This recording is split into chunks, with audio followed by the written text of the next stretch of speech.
श्री रैदास जी उच्च कुल में नहीं जन्मे थे।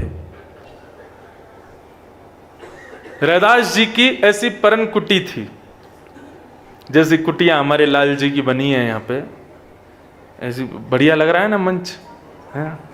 लाला की कुटिया है हमारे की, क्या बढ़िया सुंदर सजाई।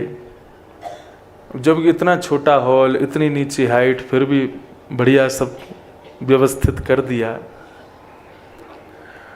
Design by Indresh Upadhyay. लगे कितने भी लोग हों, हमारे गजेंद्र भैया हैं, वही सब करते हैं। मैं मन में आकृति बना लेता हूं, पूर्ण करने का काम उनका। ऐसे सब हैं हमारे परिकर में, भक्तिपथ परिवार में जितने भी हमारे सारे गंधर्वजन, हमारे सारे विप्र वृंद। मैं केवल मनोभाव प्रकट करता हूं, पूर्ण इनके द्वारा होता है, इनकी सब लीला है। तो श्री रैदास जी परन कुटी में रहते थे। एक बार गंगा स्नान करने के लिए गए तो श्री गंगा जी में स्नान करते हुए उनको ठाकुर जी की एक प्रतिमा प्राप्त हुई। वही राग रहने दो, पिछलो वही अच्छा। तो गंगा स्नान करने के लिए गए तो स्नान करते हुए उनको ठाकुर जी की एक प्रतिमा प्राप्त हुई। जैसे प्रतिमा प्राप्त हुई तो सो ही सुहागन प्रिय जाही रीझ है। ये शब्द मुझे रैदास जी का, ये मुझे बहुत प्रिय है। वो प्रतिमा प्राप्त हुई तो उसको हृदय से लगा करके रैदास जी बड़े आनंदित हो गए कि ठाकुर जी आप रीझ करके अपने आप ही मेरे पास आ गए हो, अब मैं आपकी खूब सेवा करूंगा। ठाकुर जी को ले जा करके अपने घर में ही एक स्थान बना करके उनको विराजमान किया। रैदास जी मन में विचार करते, अब लाला को घूमने की इच्छा होवे। अब जैसे हमारे लाला तो सब जगह घूमे, कभी कहीं सब जगह विचरण करते ही रहे। रैदास जी का मन का भाव होता कि अपने ठाकुर जी को लेकर के कहीं तो जाऊं, कहीं तो इनको भ्रमण कराऊं, परंतु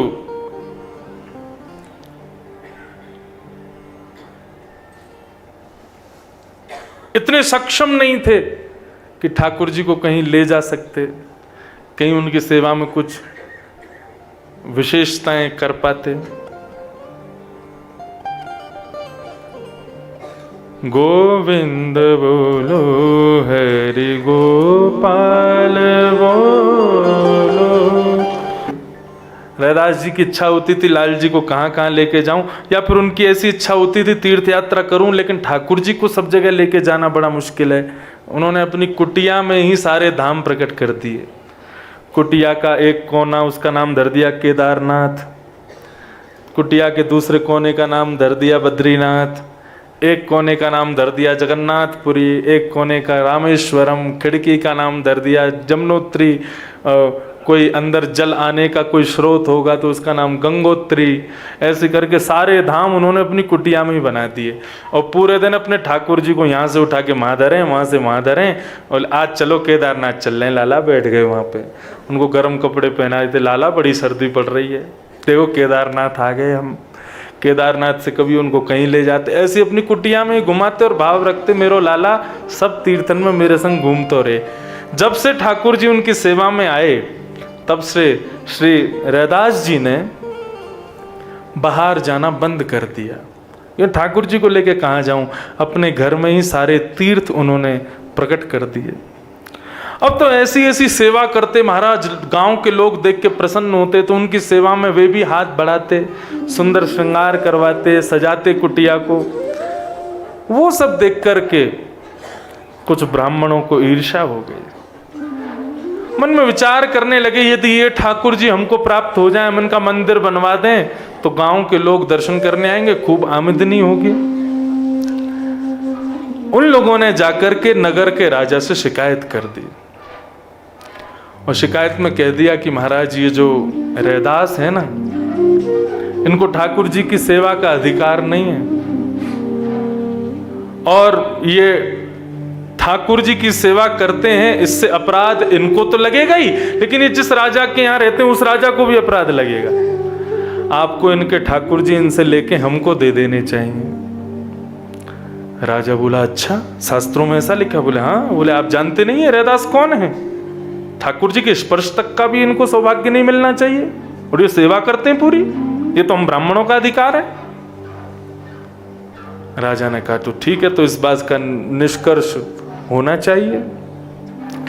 और रैदास जी को सभा में बुला करके राजा ने कहा कि महाराज, ये जो आपके ठाकुर जी हैं इनकी सेवा का अधिकार आपको नहीं है, इनको ब्राह्मणों को दे दो। बोले यदि अधिकार मुझे नहीं होता तो ठाकुर जी ब्राह्मणों को ही मिल जाते, मुझे क्यों मिले?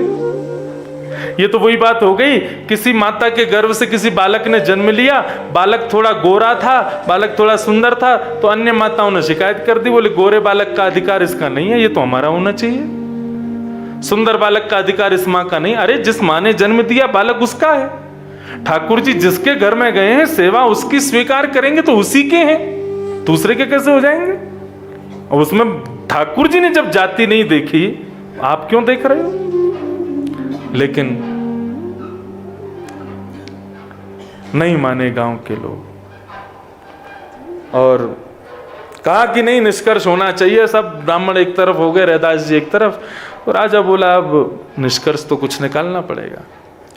तो ठाकुर जी के सुंदर सिंहासन को बीच राजभवन में रखा, एक तरफ ब्राह्मणों को विराजमान किया, एक तरफ रैदास जी को विराजमान किया, और कहा कि अब आप दोनों अपनी सेवा प्रभाव से ठाकुर जी को अपने पास बुला के दिखाओ। ठाकुर जी की प्रतिमा यदि चल करके जिसके पास चली गई, ठाकुर जी उसी के। अब तो महाराज पहले प्रारंभ किया, ब्राह्मणों ने वेद पाठ सुनाना प्रारंभ किया, सुंदर सुंदर स्तुतियां गा गा करके ठाकुर जी को प्रसन्न करने का प्रयास किया, सब तरीके से कोशिश कर ली, लाल जी नहीं आए। लेकिन जैसे ही श्री रैदास जी की बारी आई, आहा, श्री रैदास जी ने अपने ठाकुर जी का स्मरण करते हुए, नेत्र बंद करते हुए प्रार्थना की, जो तुम तोड़ो राम मैं नाही तोड़ू रे, जो तुम तोड़ो राम मैं नाही तोड़ू रे, जो तुम तोड़ो राम मैं नाही तोड़ू रे, जो तुम तोड़ो राम मैं नाही तोड़ू। तो प्रीत तोड़ राम कौन संग जोड़ू रे, तो प्रीत तोड़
नाथ, तुम भले ही मोसो नातो तोड़ दोगे, लेकिन मैं कैसे तोड़ूं?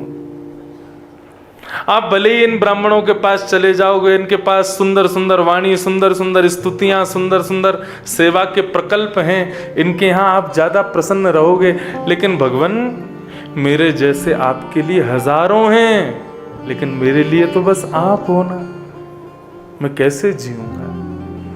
सब ही पहर एक ही आशा, मन क्रम वचन कहे रह दासा। मैं तो आठों पहर केवल आपका ही स्मरण करता हूं भगवान,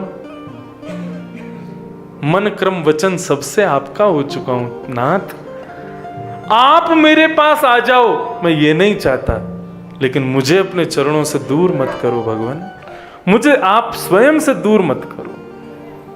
ये भाव गा रहे थे श्री रैदास जी महाराज, और उस राजा की सभा में देखते ही देखते सिंहासन पर बैठे हुए ठाकुर जी की प्रतिमा उतर करके गई और जाकर के श्री रैदास जी की गोद में बैठ गई।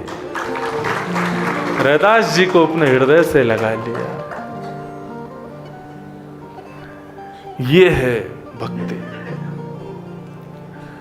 अपनी दुर्बलता, अपनी हीनता का कभी शोक मत मनाओ, और अपनी श्रेष्ठता, श्रेष्ठ कुल में जन्मा हूं, श्रेष्ठ जाति में हूं, इस बात का कभी अहम मत करो। मीराबाई, मीराबाई के लिए एक से एक साड़ियां आती हैं, एक से एक श्रृंगार आता है, एक से एक वस्तु में पहनने के लिए आती हैं, लेकिन मीराबाई कुछ नहीं धारण करती, भगवा वेश धारण करके घूमती रहती हैं। सब कहते हैं अरे मीराबाई, थोड़ा अच्छा श्रृंगार किया करो, तुम राजा की पुत्री हो, राजघराने की कन्या हो, अपना अच्छा स्वरूप धारण करो।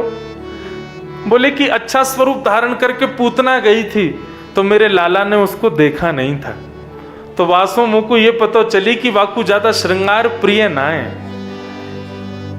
तो ये भगवा भेष क्यों पहन के रहती हो? तो जिन भेषा मारो सांवरो रीझे, जा भेषा